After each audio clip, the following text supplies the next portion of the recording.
Subscribe करें और साथ मौजूद बेल आइकन को दबाइए ताकि आपको मिल सके हमारी वीडियो और दुआएं सबसे पहले। पाकिस्तान क्रिकेट बोर्ड के चेयरमैन एहसान मानी का कहना है कि किसी को गलत फहमी नहीं होनी चाहिए कि डोमेस्टिक क्रिकेट में कोई रुकावट आएगी। कोयटा में चेयरमैन पीसीबी एहसान मानी ने मीडिया से बातचीत करते हुए कहा कि हमने शुरू से कहा है कि हम क्रिकेट को बेहतर करेंगे। कोई पीसीबी बोर्ड का इजलास हाईजैक नहीं कर सकता।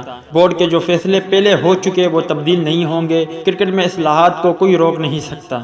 एहसान मानी का मजीद कहना था कि एमडी पीसीबी वसीम खान की तैनाती बोर्ड ऑफ गवर्नर का फैसला था। ताहम जब पीसीबी इजलास में एजेंडे पर आए तो 5 अरकान ने 6 निकाती करारदाद पेश की। उन्होंने मजीद कहा कि खुशी से पीसीबी बोर्ड की कोयटा में मीटिंग रखी। बलूचिस्तान क्रिकेट के फरोग के लिए वजीर आला से मुलाकात हुई। हम इलाकाई सतह पर क्रिकेट को फरोग देना चाहते हैं। तो दोस्तों, ये थी एहसान मानी के हवाले से कुछ अपडेट। उम्मीद करता आपको पसंद आई होगी। इस अपडेट के मुतालिक अपनी राय का इजहार कमेंट्स बॉक्स में ज़रूर दें।